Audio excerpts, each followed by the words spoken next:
Hello दोस्तों, स्वागत है आपका अपने यूट्यूब चैनल दी मनीष इंस्टीट्यूट में। मैं हूं आपका दोस्त, आपका मित्र दी मनीष सर। और आज हम स्टार्ट करने वाले हैं अपना फर्स्ट चैप्टर विद्युत आवेश तथा विद्युत क्षेत्र। और इसमें हम स्टडी करेंगे आवेश क्या है, आवेश के कितने प्रकार हैं, आवेश का क्वांटीकरण क्या है, आवेश के द्वारा बल क्या है, प्रेरण के द्वारा बल क्या है, आवेश संरक्षण का नियम और कूलाम का नियम। तो स्टार्ट करते हैं अपना पहला चैप्टर। इस चैप्टर स्टार्ट करने से पहले मैं आपको कुछ बता देना चाहता हूँ। मैंने इससे पहले फिजिक्स का सिलेबस समझाया था। मैंने पहली वीडियो डाली थी, वो इस प्ले लिस्ट में मिल जाएगी आपको, और उस वीडियो का लिंक नीचे डिस्क्रिप्शन में है, वहाँ से आप देख सकते हैं। और जितना भी हम स्टडी करेंगे, जितना भी हम पढ़ाएंगे, उन सभी का फ्री नोट्स आपको प्रोवाइड होगा। तो फ्री नोट्स पाने के लिए आप नीचे डिस्क्रिप्शन में लिंक है, वहाँ पर टेलीग्राम का ग्रुप है, आप उसे ज्वाइन कीजिए और आपको सभी नोट्स वहाँ पर आपको अवेलेबल हो जाएंगे इजीली। ठीक, तो स्टार्ट करते हैं विद्युत आवेश से। सो लेट्स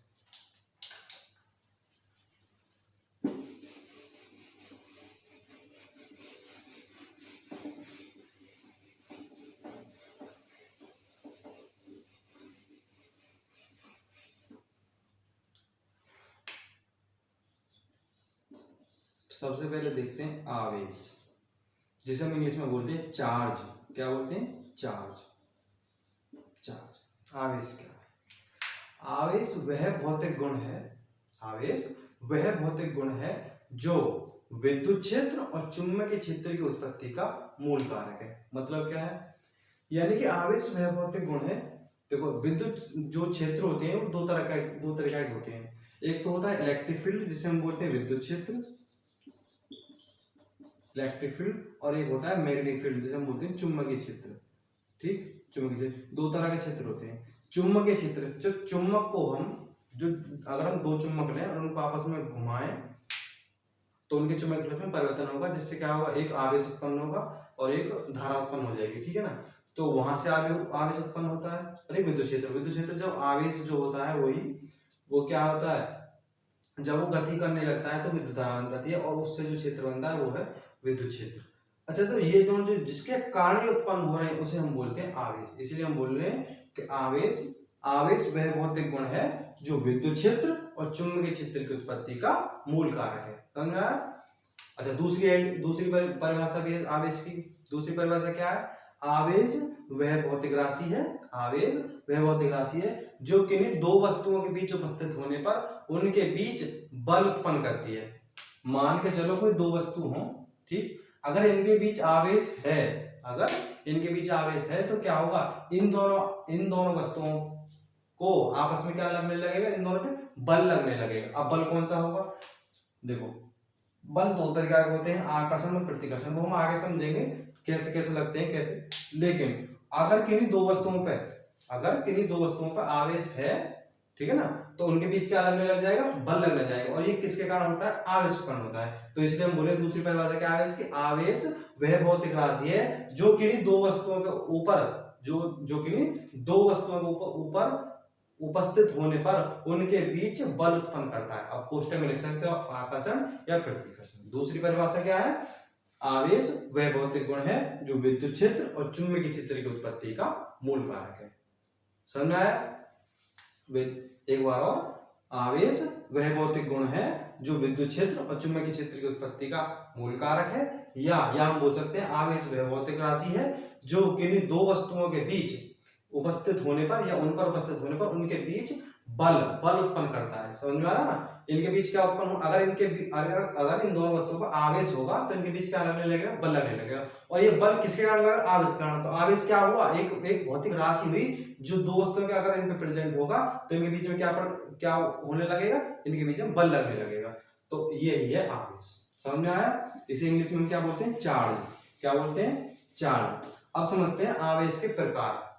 आवेश कितने प्रकार के होते हैं? ठीक, आवेश के प्रकार समझते हैं। तो आवेश होते हैं दो प्रकार के। एक तो होता है धनावेश, जिसे हम इंग्लिश में बोलते हैं क्या? Positive charge. क्या बोलते हैं? Positive charge. धन आवेश। एक होता है ऋण आवेश। क्या होता है? ऋण आवेश, जिसे हम इंग्लिश में बोलते हैं नेगेटिव चार्ज। क्या बोलते हैं? Negative charge. Negative charge. अच्छा, अब ये धनावेश और ऋण आवेश क्या होते हैं वो समझते हैं। सबसे पहले समझते हैं धनावेश। धनावेश क्या है? देखो, जब भी कोई वस्तु या पदार्थ, जब भी पदार्थ बोलो या वस्तु बोलो एक ही बात है, जब भी कोई वस्तु, मान चलो कोई वस्तु है, ठीक है ना, जब भी कोई वस्तु क्या करती है? इलेक्ट्रॉन त्यागती है। जब कोई वस्तु इलेक्ट्रॉन त्यागती है, इलेक्ट्रॉन का त्यागना, जब कोई वस्तु इलेक्ट्रॉन त्यागती है तो जितने इलेक्ट्रॉन को त्यागेगी उस पर त्यागे गए इलेक्ट्रॉन के बराबर क्या आ जाता है? धनावेश आ जाता है। मतलब क्या है? मान चलो कोई वस्तु है और इसमें पहले 10 इलेक्ट्रॉन थे, ठीक, 10 इलेक्ट्रॉन थे। अब इस वस्तु ने क्या किया कि 3 इलेक्ट्रॉन माना अपने अंदर से त्याग दिए। क्या कर दिए? त्याग दिए। अब 3 इलेक्ट्रॉन इसने त्यागे तो इस पर क्या आया? इस पे 3 इलेक्ट्रॉन के बराबर, किसके बराबर? 3 इलेक्ट्रॉन के बराबर इस पे आ जाएगा धनावेश। यानी कि धनावेश की उत्पत्ति हम कैसे लिख सकते हैं? धनावेश की परिभाषा हम बोल सकते हैं कि जब भी कोई पदार्थ या जब भी कोई वस्तु क्या करती है? इलेक्ट्रॉन त्यागती है तो उस पर त्यागे गए इलेक्ट्रॉन के बराबर, यानी कि जितने इलेक्ट्रॉन को त्यागेगी उतना ही धनावेश आएगा, ना उससे ज्यादा ना उससे कम। मतलब क्या है कि जब भी कोई वस्तु इलेक्ट्रॉन त्यागती है तो इलेक्ट्रॉन त्यागे गए इलेक्ट्रॉन के बराबर उस पर क्या आता है? धनावेश आता है। यानी कि धनावेश उस पर कितना धनावेश होगा? जितने इलेक्ट्रॉन को त्यागेगी। अब 4 इलेक्ट्रॉन त्यागेगी तो 4 इलेक्ट्रॉन के बराबर धनावेश आएगा। 5 इलेक्ट्रॉन त्यागेगी तो 5 इलेक्ट्रॉन के बराबर धनावेश आएगा। 10 इलेक्ट्रॉन त्यागेगी तो 10 इलेक्ट्रॉन के बराबर धनावेश आएगा। क्लियर हुआ? धनावेश क्या? धनावेश है कि जब भी कोई पदार्थ या जब भी कोई वस्तु इलेक्ट्रॉन त्यागती है तो उस पर त्यागे गए इलेक्ट्रॉन के बराबर धन आवेश आ जाता है। समझ में आया? इसे हम बोलते हैं धनावेश। इंग्लिश में क्या बोलते हैं? Positive charge. तो उस वस्तु पे क्या आ जाएगा? Positive charge. अब सेम समझते हैं ऋणावेश। ऋणावेश को हम क्या बोलते हैं? Negative charge. अब ऋणावेश समझते हैं, यदि कोई वस्तु या कोई पदार्थ अगर इलेक्ट्रॉन ग्रहण करती है, यदि कोई वस्तु या पदार्थ इलेक्ट्रॉन क्या करे? ग्रहण करे। ग्रहण मतलब क्या होता है? ग्रहण का मतलब होता है अपने अंदर लेना। क्या? इलेक्ट्रॉन। मान के चलो इस पदार्थ मान रहे हो या वस्तु मान रहे, जो भी मान रहे हो, अगर इस पे मान चलो पहले 3 इलेक्ट्रॉन थे। कितने इलेक्ट्रॉन थे? 3। चलो 3 ने 8 कर लो, ठीक है ना, 8 इलेक्ट्रॉन थे। अब इस वस्तु ने क्या किया? 2 इलेक्ट्रॉन और ग्रहण कर लिए। 2 इलेक्ट्रॉन क्या कर लिए? ग्रहण कर लिए। अब इस पे कितने हो गए? अब 10 हो गए। 8 और 2 कितने हो गए? 10। 8 और 2 इलेक्ट्रॉन, अब इस पे कितने हो गए? 10 इलेक्ट्रॉन हो गए। ठीक, क्या हो गए? 10 इलेक्ट्रॉन हो गए। अब इसने क्या किया? इलेक्ट्रॉन ग्रहण किए। तो जितने इलेक्ट्रॉन ग्रहण करेगा, जब भी कोई पदार्थ है वस्तु जितने भी इलेक्ट्रॉन ग्रहण करेगा उस पे ग्रहण किए गए इलेक्ट्रॉन के बराबर, किसके बराबर? ग्रहण किए गए इलेक्ट्रॉन के बराबर क्या जाता है? ऋणावेश आ जाता है। समझ में आया ना? यानी कि कितना ऋणावेश आएगा? जितने इलेक्ट्रॉन वो ग्रहण करेगा। क्लियर हुआ? धनावेश क्या है? जब कोई पदार्थ या वस्तु इलेक्ट्रॉन त्यागता है तो उस पर त्यागे गए इलेक्ट्रॉन के बराबर धनावेश आ जाता है। और ऋणावेश में क्या बोलेंगे? जब भी कोई वस्तु इलेक्ट्रॉन ग्रहण करता है तो उस पर ग्रहण किए गए इलेक्ट्रॉन के बराबर ऋणावेश आ जाता है। अच्छा, इसी बात को हम और थोड़ा पॉजिटिव वे में समझते हैं, इजी वे में। देखो, हम चिन्ह से पता लगाते हैं। देखो, पॉजिटिव चार्ज को हम डिनोट करते हैं प्लस साइन से और नेगेटिव चार्ज को डिनोट करते हैं, डिनोट मतलब प्रदर्शित, यानी कि किससे दिखाते हैं? तो ऋणावेश को हम दिखाते हैं माइनस चार्ज से, यानी कि माइनस चिन्ह से। ठीक, अब देखो पॉजिटिव। अच्छा, ये पॉजिटिव क्यों है? क्यों पॉजिटिव? अभी मैंने क्या बताया था कि जब भी कोई वस्तु या जब भी कोई पदार्थ क्या करता है? इलेक्ट्रॉन त्यागता है। क्या करता है? त्यागता है। अच्छा, अगर ये इलेक्ट्रॉन त्याग रहा है तो कब त्यागेगा? मान के चलो मेरे पास 100 रुपए हैं, ठीक, मेरे पास 100 रुपए हैं। अब मुझे वो 100 रुपए या उसमें से 50 रुपए या 20 रुपए मुझे किसी को देने हैं। मैं कब दूंगा? आप बताओ कब दूंगा मैं? जब मेरे पास अधिक होंगे। अधिक मतलब जब मेरे पास इलेक्ट्रॉन क्या होंगे? अधिक होंगे ना, यानी कि अधिक होंगे। या अधिक भी मत हो, मेरे पास 100 है, ठीक है, अब मैं उससे दे रहा हूं। क्या कर रहा हूं? दे रहा हूं। ठीक, तो देने में क्या होगा? अब मैं इलेक्ट्रॉन त्याग रहा हूं, ठीक है ना, तो इसमें क्या होगा? इलेक्ट्रॉन की कमी आएगी। क्या आएगा? इलेक्ट्रॉन की कमी आएगी या रुपयों की कमी आएगी मेरे पास। अब मेरे पास 100 थे, मेरे 50 दे दिए, मेरे पास 50 की क्या हुई है, कमी हुई है, ठीक है ना, 50 की क्या कमी हुई है। लेकिन ये साइन प्लस क्यों प्लस इसलिए है क्योंकि अब वो दे रहा है, देने वाला है ना, देने वाला क्या होता है, पॉजिटिव में होता है हर समय, ठीक है ना, दे रहा है, उसमें जरूरत नहीं है 50 रुपए की तो उसने दे दिए, ऐसे उस पदार्थ या वस्तु पर इलेक्ट्रॉन की आवश्यकता नहीं है तो उसने क्या किया, त्याग दिए। अब जितने त्यागे उतनी की उस पर कमी आ गई। दूसरी तरफ देखते हैं माइनस। माइनस में क्या होता है, जब कोई इलेक्ट्रॉन क्या करता है, ग्रहण करता है, क्या करता है, ग्रहण करता है। अब देखना माइनस क्यों आया है, माइनस इसलिए आया है क्योंकि इसके पास मान चलो पहले 3 थे, अब इसने 2 और ले लिया, ठीक है, 2 इलेक्ट्रॉन ग्रहण कर लिए। अब इसने क्या किया, दूसरे को उधार लिए हैं, जो उधार लिए तो आदमी क्या हो जाता है, ऋणी हो जाता है, कर्जदार हो जाता है, इसलिए इस पे क्या आएगा, ऋणावेश आएगा, ठीक है ना। अब आप समझ लो ना। अब जैसे कि मैं हूं, अगर मेरे पास मान चलो 20 रुपए है, मुझे 30 मैंने 30 रुपए किसी से ले लिए, ठीक, तो अब मुझ पे क्या हुआ, मैंने 30 रुपए ग्रहण किए हैं यानी कि दूसरे से लिए हैं, एक्स्ट्रा पर्सन से, तो क्या हुआ, मेरे ऊपर जो अब क्या ऋण है यानी कि कर्जा है, इसलिए ऋण आवेश है। ऋणावेश मतलब माइनस यानी कि ऋण है मेरे ऊपर, कर्जा है मेरे ऊपर, इसलिए इस पे बोलते हैं माइनस। प्लस कब है, हम त्यागते हैं, हमारे पास ज्यादा है हमने उसको दे दिए। लेकिन इस पे अब क्या होगी, इलेक्ट्रॉन की अधिकता होगी, क्या होगी, अधिकता होगी। क्यों, क्योंकि पहले उस पे 3 थे और अब उसने 2 ले लिए, तो क्या हुआ, इलेक्ट्रॉन की अधिकता होगी और इलेक्ट्रॉन उस पे ज्यादा हो गए, ठीक, क्लियर हुआ। अब बताओ धनावेश और ऋणावेश और आवेश क्या होता है, समझ में आया। चलो एक बार रिवाइज करते हैं। आवेश क्या है, जब भी कोई पदार्थ या वस्तु, नहीं सॉरी, आवेश क्या है, आवेश वह भौतिक गुण है, आवेश वह भौतिक गुण है जो विद्युत क्षेत्र और चुंबकीय क्षेत्र की उत्पत्ति का मूल कारक है। मूल कारक मतलब मेन फैक्टर है, इसी की वजह से विद्युत क्षेत्र और चुंबकीय क्षेत्र उत्पन्न होते हैं। तो मेन फैक्टर जो भी है वो क्या है, आवेश है, ठीक है ना। एक परिभाषा तो ये थी।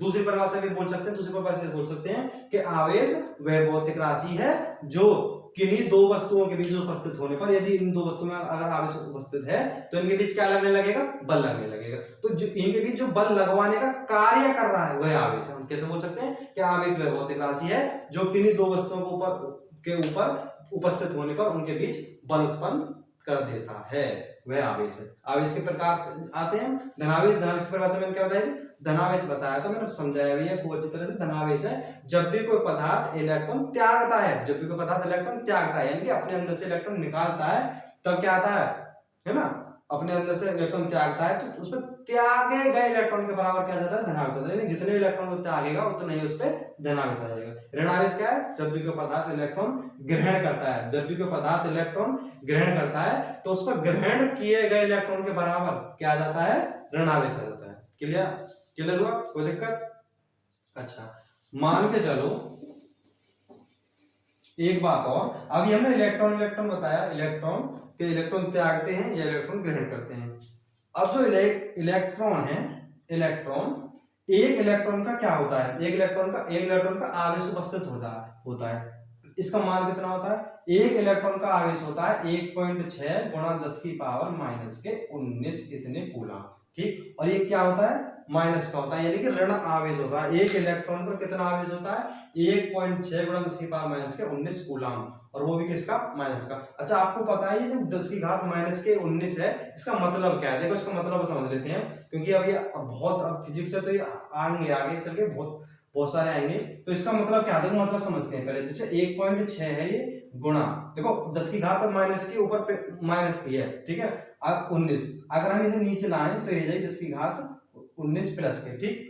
और 10 की घात 19 का मतलब है 1 के अगारे 19 जीरो, कितनी 19 जीरो, 1 के अगारे 19 जीरो, एक डंडा लिखो पहले, देखो इसका मतलब है 10 की घात 19 का मतलब है 1 के अगारे 19 जीरो, यानी कि 1.6 बटे 1 के अगारे 19 जीरो गिनते जाओ, 1 2 3 4 5 6 7 8 9 10 11 12 13 14 15 16 17 18 19, यानी कि इतनी जीरो, 1 के अगारे 19 जीरो, ठीक है, इतने थे। यानी कि 1.6 में जब 1 के अगर 19 जीरो इतनी संख्या से हम भाग करेंगे, जो भी मान आएगा वो एक इलेक्ट्रॉन का आवेश आएगा। क्लियर हुआ, इसका मतलब क्या है, इसका मतलब ये है। और हम इसे सिंपलीफाई करें तो इसे पॉइंट को हटा देंगे, हमें पता है जब पॉइंट हटाते हैं तो क्या करते हैं, नीचे 10 की गुणा करते हैं, अब 1 जीरो और होगी, अब ये 10 की घात 20, अभी यानी कि 10 की घात 20 हो गई है, ठीक है ना। तो 1 के अगारे 20 जीरो, यानी कि 16 में जब 1 के आगे 20 जीरो, अब इसे उसमें करेंगे हम पद्धति में क्या ऐसे करके जितने भी आएगा उससे भाग करेंगे, जो भी मान आएगा वो एक इलेक्ट्रॉन का आवेश है।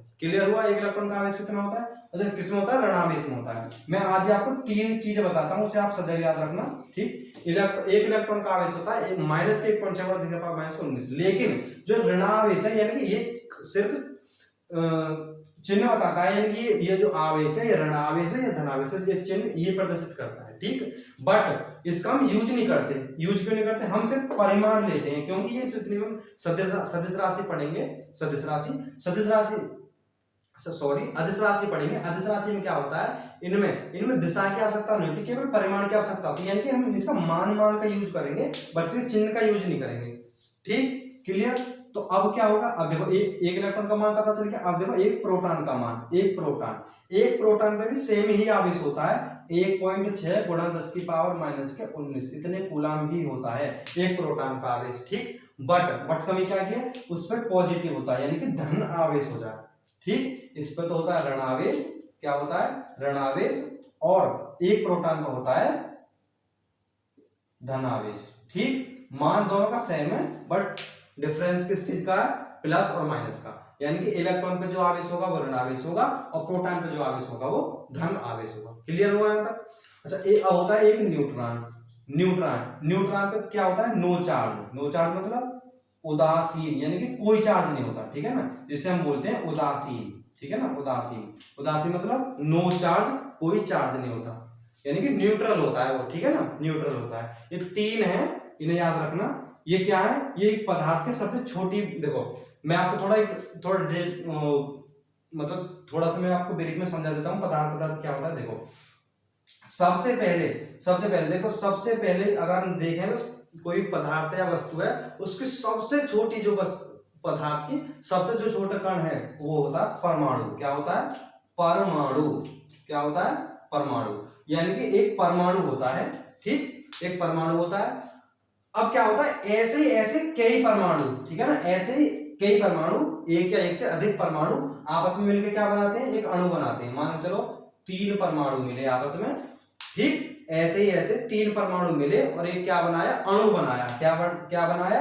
अणु बनाया, ठीक।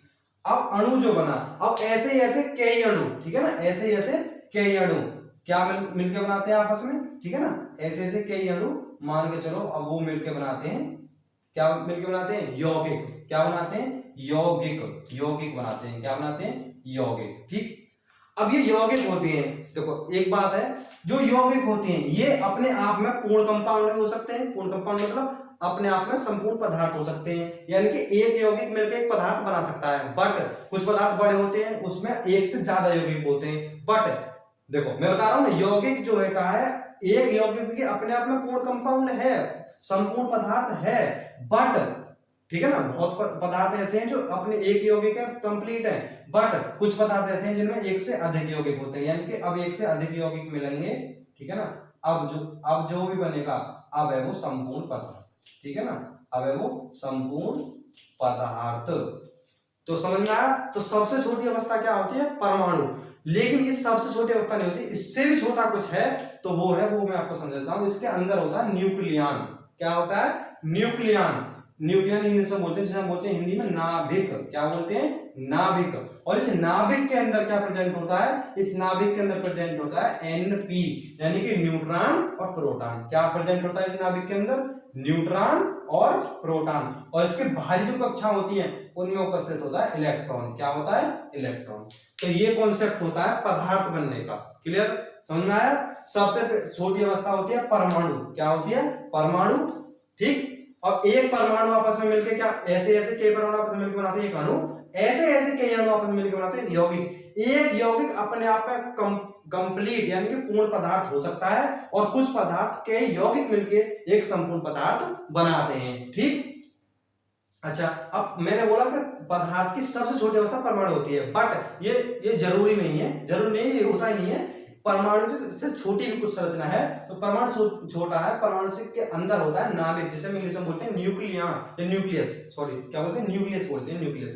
इस नाभिक में दो चीज और प्रेजेंट होती है, न्यूट्रॉन और प्रोटॉन। यानी कि न्यूट्रॉन प्रोटॉन कहां से आया है, पदार्थ शब्द छोटी अवस्था परमाणु उसके भी अंदर जो नाभिक होता है उसके अंदर प्रेजेंट होता है न्यूट्रॉन और प्रोटॉन। ठीक, और इनमें कितना कितना आवेश होता है मैंने बता दिया। न्यूट्रॉन पे कोई आवेश नहीं होता, प्रोटॉन पे 1.6 इतने धनावेश होता है, इतने कूलाम धनावेश होता है। ठीक, और इसके जो बाहरी कक्षा होती है उनमें क्या करता है, इलेक्ट्रॉन गति करता है। ठीक, अब बताओ आपको धनावेश ऋणावेश इलेक्ट्रॉन प्रोटॉन न्यूट्रॉन का सारा कॉन्सेप्ट क्लियर हो गया, समझ में आया? अच्छा, अब हम देखते हैं नेक्स्ट।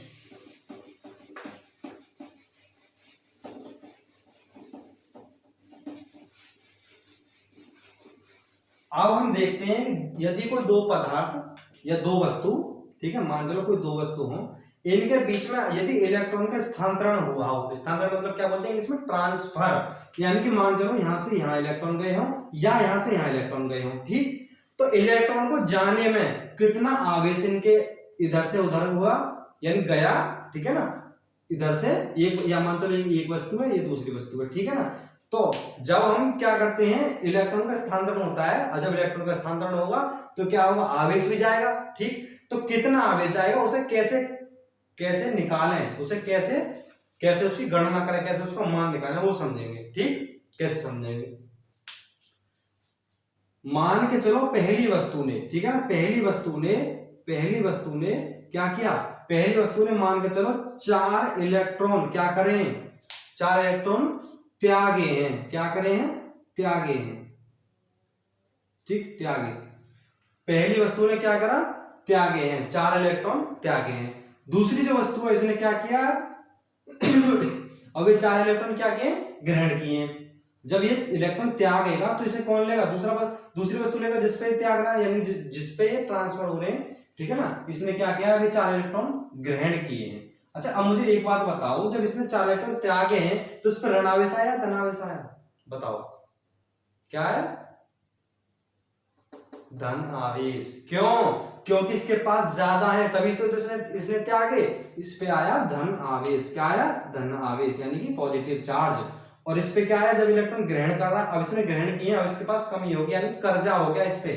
ठीक, समझ रही ना, यानी कमी तो इसमें हुई इलेक्ट्रॉन की, क्योंकि इसने अपने अंदर से दिए हैं, लेकिन इस पे क्या, अभी कर्जा में है, तो इस पे क्या आ गया, ऋण आवेश आ गया। ठीक है, इस पे क्या आया, ऋण आवेश। क्लियर हो गया, ऋण आवेश आ गया इस पे। ठीक, अब हम क्या देखेंगे, अब हम देखेंगे कि 4 इलेक्ट्रॉन इधर एक वस्तु से दूसरी वस्तु पर ट्रांसफर हुए हैं, तो आवेश कितना ट्रांसफर हुआ है ये निकालना है। तो एक फॉर्मूला है, वो मैं आपको बता देता हूं। एक फॉर्मूला है Q बराबर प्लस माइनस NE, Q बराबर प्लस माइनस NE, ये आप नोट कर लेना, Q बराबर प्लस माइनस NE। Q क्या है, Q है संपूर्ण आवेश। क्या है, संपूर्ण आवेश, यानी कि जितना भी आवेश ट्रांसफर होगा वो है Q। N क्या है, N है इलेक्ट्रॉनों की संख्या, N क्या है, इलेक्ट्रॉनों की संख्या।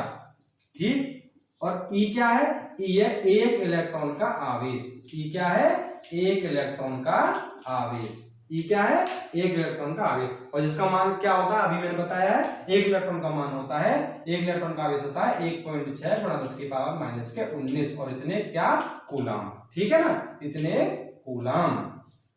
क्लियर होगा, बहुत आसान है। अब हम निकालते हैं इस फॉर्मूला से। अब जब हमें देखो, ये जो फॉर्मूला है Q बराबर प्लस माइनस NE, इसमें 3 चीज है, Q है, N है, E है। Q है संपूर्ण आवेश, N है इलेक्ट्रॉन की संख्या, E है एक इलेक्ट्रॉन का आवेश, जिसका मान हमें पता रहेगा सदैव। यानी कि सदैव हमें E का वैल्यू हमें मालूम होगी, Q और N की वैल्यू में से एक वैल्यू उसने दी हुई होगी, एक वैल्यू में निकालनी होगी। सिंपल सा है। Q जैसे अब इसने क्या है, 4 इलेक्ट्रॉन दिए हैं, मैंने क्या बोला ना, इलेक्ट्रॉन की संख्या क्या है, N, यानी कि N का मान इसने इनडायरेक्टली दे दिया है। ठीक, E का मान हमें पता है, पूछ क्या रहा है, आवेश, यानी कि यहां से इधर आवेश कितना स्थानांतरण हुआ है, Q निकालना है। बहुत सिंपल है, कैसे जमाएंगे सवाल को, सवाल हम जमाएंगे, N बराबर दिया है कितना, 4। अच्छा, एक बात और, जो इलेक्ट्रॉन की संख्या होती है, यानी कि N का मान होता है, उसकी कोई यूनिट नहीं होती, उसकी कोई इकाई नहीं होती, मात्रक नहीं होता। ठीक है ना, वो हम लिखेंगे नहीं। अच्छा, और E का मान हमें क्या पता होता है, एक इलेक्ट्रॉन का आवेश कितना, 1.6 × 10⁻⁻19 इतने कूलाम, वो भी क्या का, ऋणावेश का। ठीक है ना, ठीक, लेकिन उसके लिखते नहीं बार बार, कोई नहीं। अच्छा, और हम पूछ क्या रहा है, Q बराबर क्या, यानी कि आवेश कितना स्थानांतरित हुआ। ठीक, तो हम फॉर्मूला हम लगा देंगे Q बराबर NE। ठीक, N का मान है 4, E का मान है 1.6 की पावर माइनस के 19। ठीक, 16 चौका 64, तो 6.4 गुणा 10 की पावर माइनस के 19 इतने कूलम। तो Q बराबर, यानी कि पहली वस्तु से दूसरी वस्तु पर, पहली वस्तु से दूसरी वस्तु पर यदि हम आवेश निकालें कितना आवेश स्थानांतरण हुआ है, तो हुआ है 6.4 गुणा 10 की पावर माइनस 19 इतने कूलम आवेश। क्लियर हो गया। ठीक, ऐसे अगर इधर से उधर निकालें सब निकल जाएगा। और यदि इसी सवाल को उल्टा कर दें कि यदि 6.4 गुणा 10 की पावर माइनस 19 कूलम एक वस्तु से दूसरी वस्तु पर आवेश स्थानांतरण हुआ हो, तब इलेक्ट्रॉन की संख्या बताइए। उल्टा कर दो सिंपल, तो क्या करेंगे, यदि Q का मान दे रखा हो 6.4 गुणा 10 की पावर माइनस के 19 कूलम, और पूछे इलेक्ट्रॉन की संख्या यानी कि n का मान पूछे, n बराबर क्या, कितने इलेक्ट्रॉन गए हैं, तो हम क्या करेंगे, हमें पता है वी नो डेट, क्या पता है, Q बराबर Ne, पता है ना, अभी पढ़ाया है ना, Q बराबर Ne, n निकालना है, तो n बराबर क्या आ जाएगा, Q अपॉन E, और Q का मान क्या है 6.4 गुणा 10 की पावर माइनस के 19, और E का मान क्या है, E का मान 1.6 गुणा 10 की पावर माइनस के 19। ठीक, 10 घात 19 कैंसिल होगी, पॉइंट कैंसिल हो गया, 16 चौका 64, तो n बराबर आ गया 4। आ गया ना 4 इलेक्ट्रॉन की संख्या। तो आप ऐसे हम निकाल सकते हैं, न्यूमेरिकल भी ऐसे सॉल्व कर सकते हैं। ठीक, क्लियर हुआ। अच्छा, अब हम आगे देखते हैं।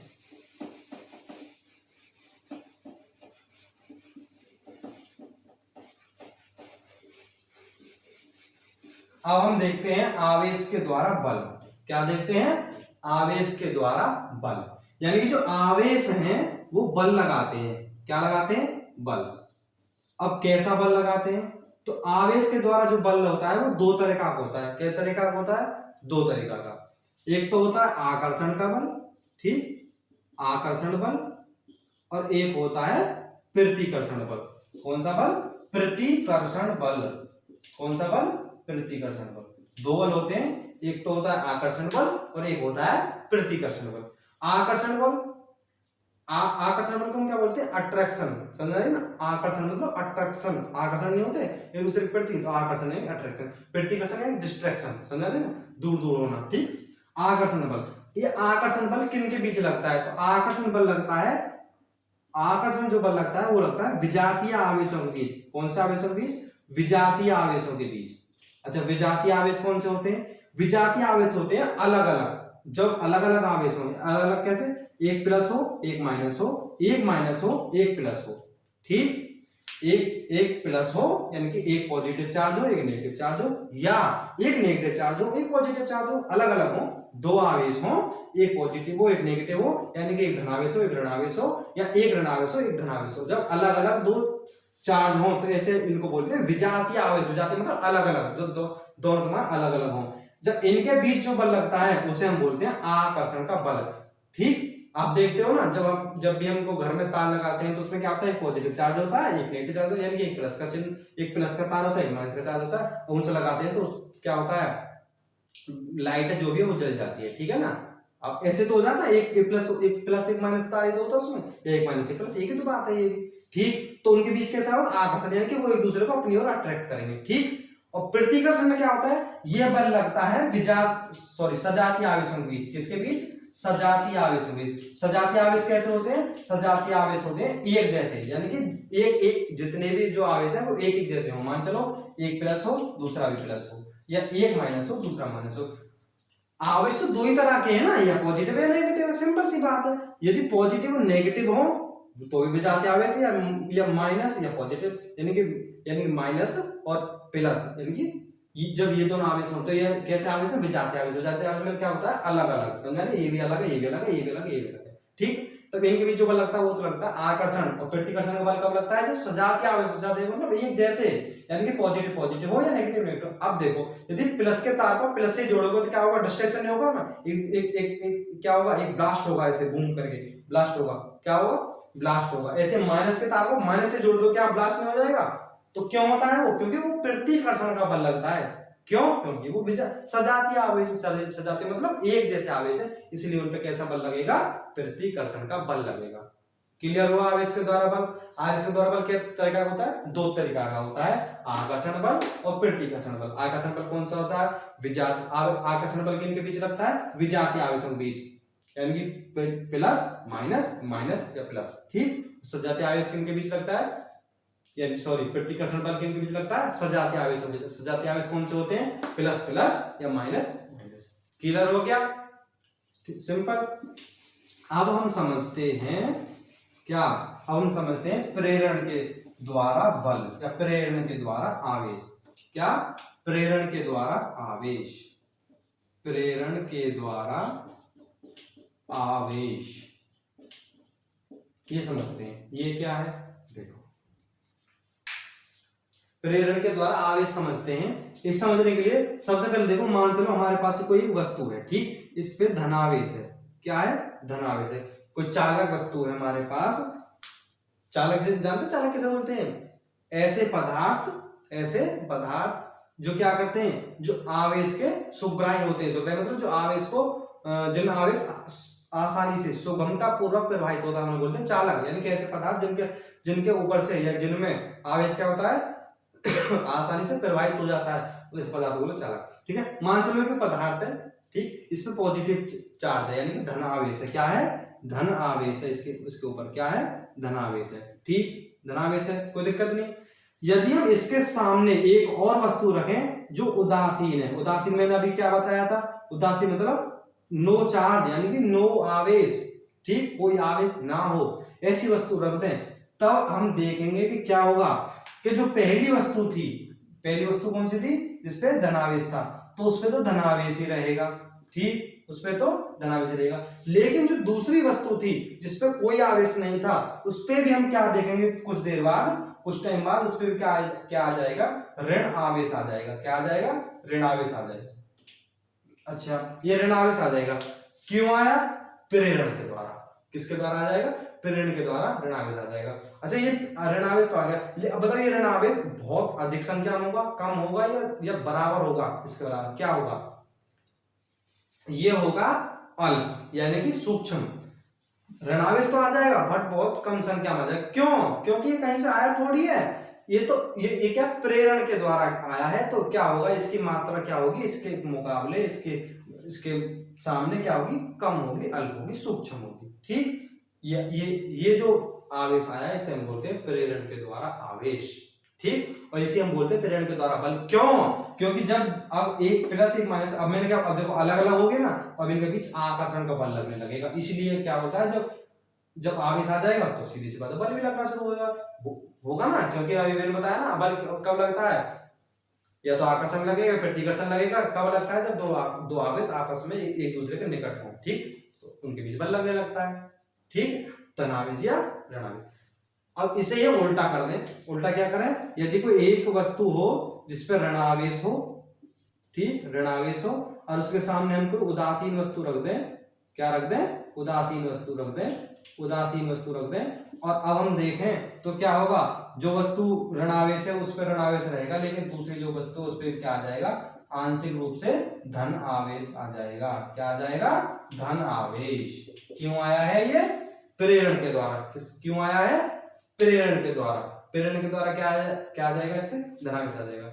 अच्छा, आप देखते होंगे, कभी आपने घर में चेक किया हो तो उसमें होगा एक न्यूट्रल होता है, एक फेज होता है। दो तार होते हैं ना, एक न्यूट्रल और एक फेज। न्यूट्रल और फेज, ठीक। न्यूट्रल मीन्स क्या होता है? देखो, न्यूट्रल मीन्स होता है, अभी बताया ना, न्यूट्रल न्यूट्रल मीन्स होता है उदासीन, यानी कि नो चार्ज, ठीक। और एक होता है फेज मतलब जिसमें करंट है, फेज है उसमें, ठीक। एक तो फेज, एक और न्यूट्रल।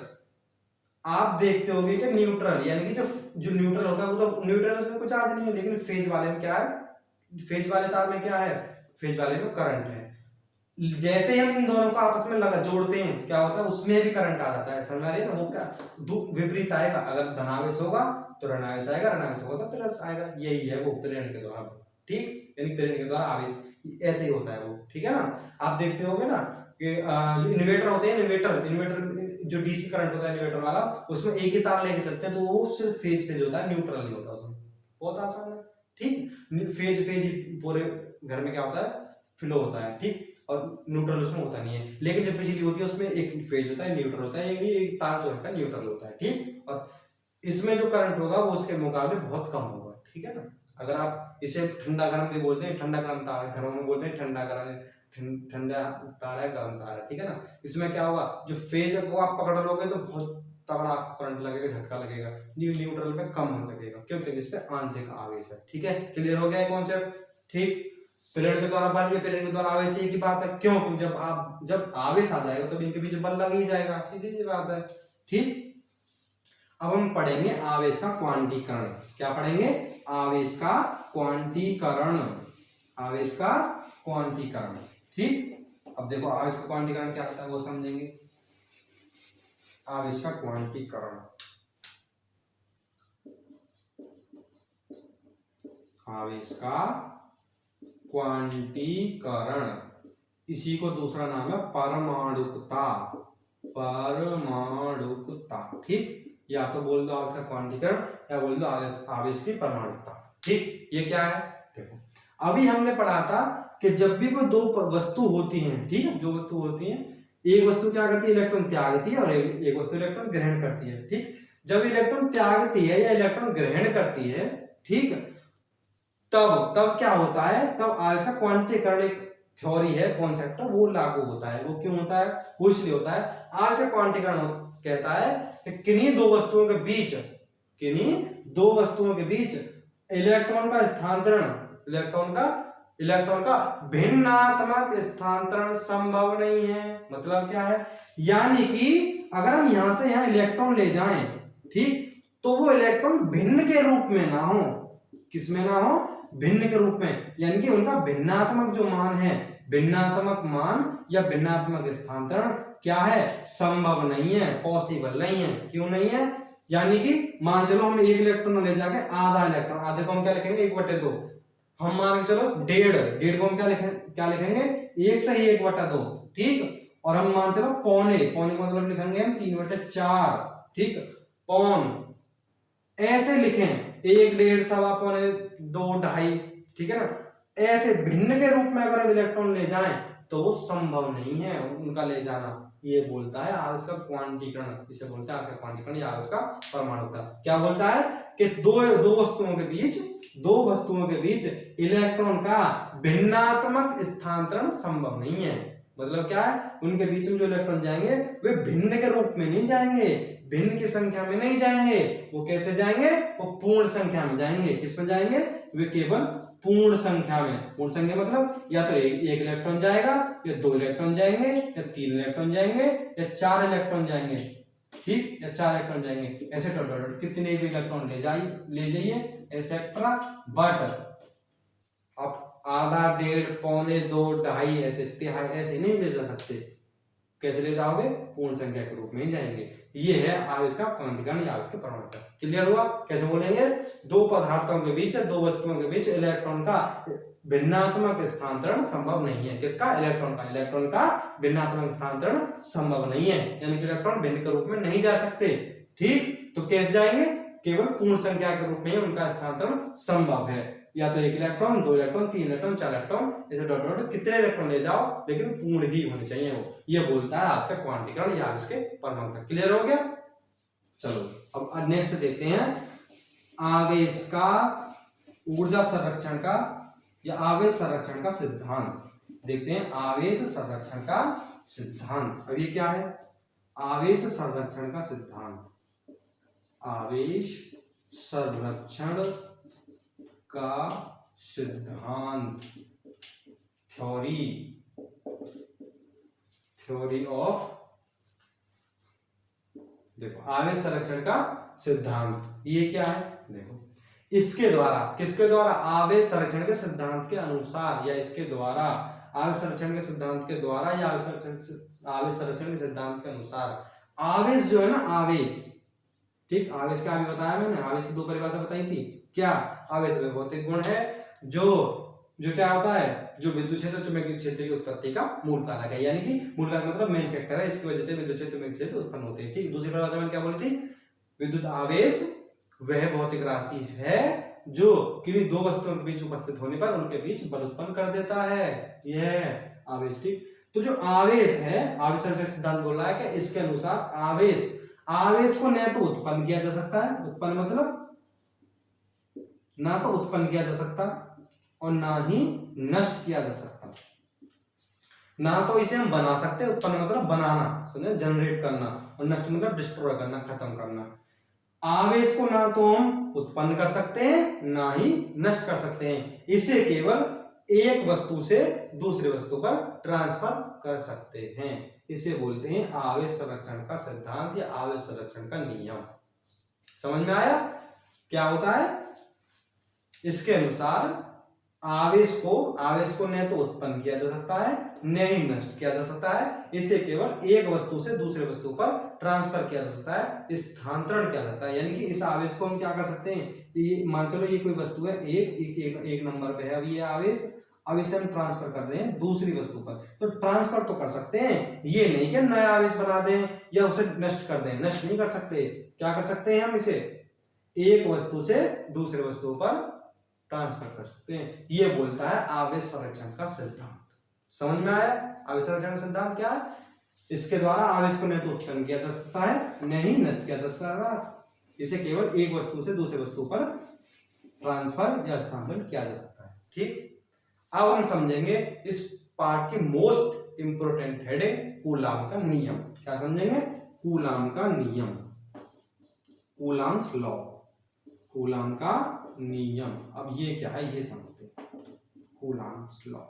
ठीक, कूलाम, कूलाम इसके अनुसार, किसके अनुसार? कूलाम के नियम के अनुसार, कूलाम के नियम के अनुसार या इसके अनुसार क्या है?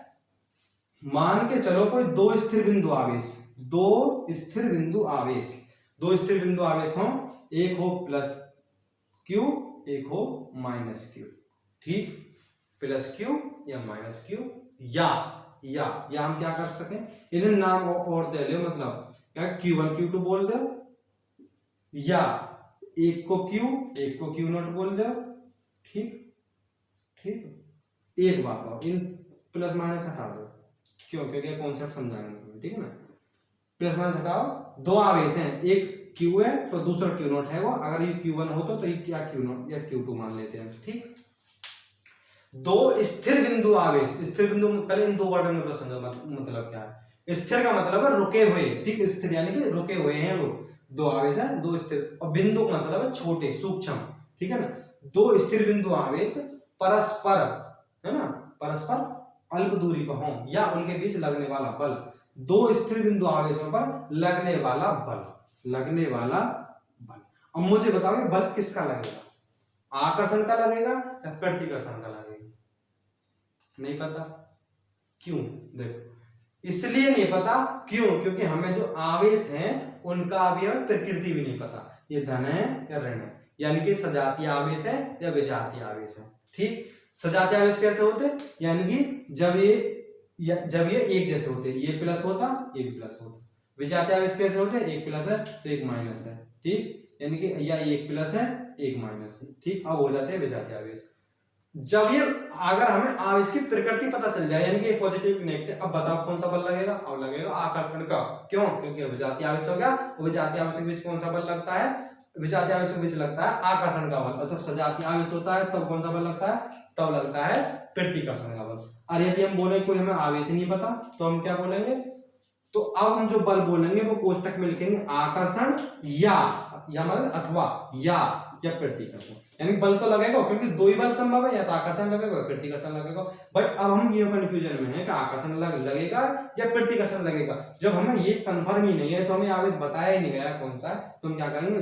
बल लिखेंगे दोनों, कोष्टक में लिखेंगे आकर्षण या प्रतिकर्षण, यानी कि इन दोनों में से कोई एक। ठीक, तो कैसे बोलेंगे? दो स्थिर बिंदु आवेशों पर लगने वाला बल, दो स्थिर बिंदु आवेशों पर लगने वाला बल मतलब F यानी कि फोर्स, लगने वाला बल, दोनों आवेशों के गुणनफल, मतलब गुणा, दोनों आवेशों के गुणनफल Q और इंटू Q0, दोनों आवेशों के गुणनफल, यानी कि दोनों आवेशों के गुणनफल मतलब Q इंटू Q0। दो स्थिर बिंदु आवेशों पर लगने वाला बल दोनों आवेशों के गुणनफल के तो अनुक्रमानुपाती, और उनकी बीच की दूरी, मान चलो उनकी बीच की दूरी r है, क्या है r, उनकी बीच की दूरी के वर्ग के व्युत्क्रमानुपाती होता है। यानी कि यदि कोई दो आवेश हो, उन पे जो बल लगेगा वो बल क्या होगा, वो बल होगा उन दोनों आवेशों का गुणनफल के तो अनुक्रमानुपाती होगा, और उनकी जो भी बीच की दूरी होगी उसके वर्ग के व्युत्क्रमानुपाती होगा। ये बोलता है कूलाम का नियम। समझ में आया? कैसे बोलेंगे, लिखेंगे स्पष्ट कैसे? इसके अनुसार, किसके अनुसार? कूलाम के नियम के अनुसार दो स्थिर बिंदु, याद रखना, दो स्थिर बिंदु आवेश, स्थिर में रुके हुए बिंदु मतलब छोटे, दो स्थिर बिंदु आवेशों पर लगने वाला बल के कोष्टक बनाओ, कोष्टक में लिखोगे आकर्षण या प्रतिकर्षण, है ना, लगने वाला बल दोनों आवेशों पर, दोनों आवेशों के गुणनफल के अनुक्रमानुपाती तथा बीच की दूरी के वर्ग के व्युत्क्रमानुपाती होता है। ठीक, इसमें दो वर्ड आए, एक आया अनुक्रमानुपाती, एक आया व्युत्क्रमानुपाती। पहले वो समझते हैं। देखो दो वर्ड है, बहुत इंपॉर्टेंट है, याद रखना जीवन भर। एक तो होता है अनुक्रमानुपाती, एक होता है व्युत्क्रमानुपाती। ठीक, एक तो होता है अनुक्रमानुपाती, एक होता है व्युत्क्रमानुपाती। पहले इनका इंग्लिश वर्ड समझते हैं। अनुक्रमानुपाती को बोलते हैं प्रपोजनल टू, और व्युत्क्रमानुपाती को बोलते हैं इनवर्सली। ठीक, ये है। अनुक्रमानुपाती को इंग्लिश में बोलते हैं प्रपोजनल टू और व्युत्क्रमानुपाती को बोलते हैं इनवर्सली। ठीक, अब इनका मतलब समझते हैं। अनुक्रमानुपाती मतलब समझते हैं। अनुक्रमानुपाती का मतलब होता है कि एक, देखो ये जो चिन्ह है ना, ये अनुक्रमानुपाती व्युत्क्रमानुपाती जो भी है, ये जो चिन्ह है ये सिर्फ संबंध बताता है। क्या बताता है? संबंध क्या है, उन दोनों के बीच में रिलेशन क्या है ये बताते हैं। ठीक, जैसे मान चलो एफ है, ठीक, जैसे अभी है जैसे एफ प्रपोजनल है क्यू के। अब प्रपोजनल में बताइए अनुक्रमानुपाती, यानी कि एफ अनुक्रमानुपाती है क्यू के। क्या मतलब क्या है? देखो अनुक्रमानुपाती का मतलब है कि एक चीज बढ़ेगी तो दूसरी भी बढ़ेगी, ये संबंध है। समझ में आ रही है? यानी कि अगर हम बल बढ़ावे तो आवेश भी बढ़ेगा। ठीक, और यदि आवेश बढ़ावे तो बल भी बढ़ेगा, ये संबंध है इनमें। ठीक, संबंध समझ में आ रहा है? अनुक्रमानुपाती मतलब क्या रहा है? अनुक्रमानुपाती मतलब रहा है कि एक चीज बढ़ेगी तो दूसरी भी अपने आप बढ़ेगी, अपने आप बढ़ा हम आ रहे हैं, यानी कि अगर आवेश बढ़ा दें तो बल भी अपने आप बढ़ जाएगा। ठीक, अपने आप। और यदि बल अपने आप बढ़ावे तो आवेश अपने आप बढ़ जाएगा। ये हो गया अनुक्रमानुपाती का मतलब। समझ में आया? अनुक्रमानुपाती क्या रहा है? अनुक्रमानुपाती मतलब है संबंध। अनुक्रमानुपाती यानी कि इनके बीच में क्या रिलेशन है? इनके बीच में रिलेशन है कि यदि बल बढ़ाएंगे तो आवेश बढ़ेगा, और आवेश बढ़ाएंगे तो बल बढ़ेगा। क्लियर हो? एक है व्युत्क्रमानुपाती। व्युत्क्रमानुपाती इनवर्सली, या मतलब क्या? या मतलब जैसे एफ है, एफ इनवर्सली 1/r है। या मतलब क्या? या का मतलब ये होगा यदि एक बढ़ेगा तो दूसरा घटेगा। ठीक, यानी कि अगर बल बढ़ावे तो दूरी घटेगी, और दूरी बढ़ावे तो बल घटेगा। उल्टा कर दो, जैसे इनमें करो ना कि बल बढ़ाएंगे तो आवेश बढ़ेगा, और आवेश बढ़ाएंगे तो बल बढ़ेगा। या में क्या होगा? यदि बल बढ़ाएंगे तो दूरी घटेगी, और दूरी बढ़ाएंगे तो बल घटेगा। अब इसे थोड़े एग्जांपल से समझो। ये दो आवेश हैं, मान चलो ये दो आवेश हैं। ठीक, ये दो आवेश, एक ये हो, एक ये हो। ठीक, अब ये दो आवेश हैं, या आवेश आप चलो आप खुद ही बताओ। ठीक है, आवेश है, यदि हम आवेश हैं, यदि आवेश को जो मान है, ठीक है, आवेश जो इस पर आवेश है, देखो इनके बीच में आवेश है, यदि हम आवेश के मान इन पर ज्यादा कर दें तो बल क्या होगा? बढ़ना जाएगा। बताओ, यदि हम आवेश, मान चलो इन पर पहले 5-5 कूलाम आवेश हो, अब इन पर 10-10 कर दियो, तो अब क्या होगा? जब आवेश बढ़ाएगा तो बल बढ़ेगा या ना बढ़ेगा? बढ़ेगा ना। इसलिए क्यों? क्योंकि नियम है कि यदि आवेश बढ़ाएंगे तो बल बढ़ेगा। अब उल्टा कर दो। ठीक, अब हम आवेश बढ़ा के तो बल ही बढ़ा दें। अब इनका मान चलो 5 न्यूटन बल लग रहा हो, अब बल लगा देना 10 न्यूटन को, तो अब बताओ जब बल बढ़ेगा तो आवेश बढ़ेगा या ना बढ़ेगा? सीधी सी बात है, बढ़ेगा। क्यों? क्योंकि जब बल बढ़ाएंगे तो आवेश भी बढ़ेगा। क्लियर है? अब आ जाओ यहाँ पे एफ आर पे, या क्या? देखो मान चलो ये दो आवेश हैं, ठीक है, इनके बीच की दूरी है ये वाली जो डिस्टेंस है। ठीक है ना, और अब हम क्या कर रहे हैं? इनके बीच जो बल लग रहा है, ठीक है, अब इनके बीच बल लग रहा है। अब देखो दूरी कितनी है, जितनी भी हो, अब इनके बीच अब मान के चलो कि अब दूरी इतनी कर दी, अब बताओ बल बढ़ेगा या घटेगा? घटेगा। क्यों? अगर जो भी आवेश जितने पास रहेंगे उतना ज्यादा फोर्स लगाएंगे या ना लगाएंगे, या जितने दूर रहेंगे उतना ज्यादा फोर्स लगाएंगे? जितने पास रहेंगे। यानी कि पास रहेंगे तो क्या होगी? दूरी कम होगी। मैं तो बताता रहा हूँ, यदि दूरी कम होगी तो बल ज्यादा होगा, दूरी कम तो बल ज्यादा, और दूरी ज्यादा तो बल कम। यू है अनुक्रमानुपाती और व्युत्क्रमानुपाती का मतलब। समझ में आया होगा, आई होप। ठीक, अब देखो फिजिक्स में नियम है कि जब भी प्रपोजल होता है इसे हम हटाते हैं, इसे हम लाते हैं बराबर के बराबर, यानी बराबर के चिन्ह मिलाते हैं, इसे हटा दिया बराबर का चिन्ह लगा दिया। तो जब भी हम इसे हटाएंगे बराबर चिन्ह लगाएंगे, कोई कांस्टेंट यानी कि नेतांक लगाएंगे, यहाँ नेतांक लगाएंगे हम के into q naught upon r square. Clear हुआ? एफ बराबर हो जाएगा एफ बराबर क्या हो जाएगा के into q naught upon r square. ठीक है, ये के क्या है? के नियतांक है। क्या है? नियतांक। ये नियम है फिजिक्स को कि जब भी हम कोई प्रपोजल के चिन्ह हटाएंगे ना, तो ये जब संबंध है ना, अभी मैंने समझाया हो, अब हम बराबर कर दियो, यानी कि एफ को मान इसके बराबर कर दियो, जब बराबर करें तो नियतांक लगाएंगे, और नियतांक मतलब रहेगा फिक्स वैल्यू, कोई एक वैल्यू हो जाएगा, मान हो। तो यहाँ के को मान है 9 गुणा 10 की पावर 9। क्या मान है? 9 गुणा 10 की पावर 9, 9 गुणा 10 की पावर 9।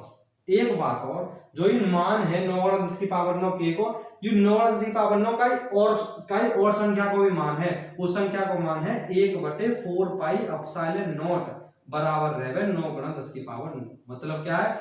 यानी कि जो है के को मान दे रहा को हमें 9 गुणा 10 की पावर 9, वही मान 1/4 पाई एप्सिलॉन नॉट को भी है। तो हम ऐसा ना कर सके क्या के की जगह ये संख्या रखते हैं? क्यों? क्योंकि के को मान यू है और यू ही मान यहाँ को भी है, तो ऐसा ना कर सके कि यही मान उठा के मैं रख दे, के रिप्लेस कर दे, तब एफ बराबर हो जाएगा 1/4 pi epsilon naught q naught upon r square. ठीक, कितने न्यूटन, और यही है कूलॉम का नियम। ठीक, ये मान याद रखना, 1/4 एप्सिलॉन नॉट का मान होता है 9 की पावर 9। ठीक, और इसका मात्रक होता है न्यूटन इंटू मीटर प्रति कूलॉम। ये हो गया कूलॉम का नियम।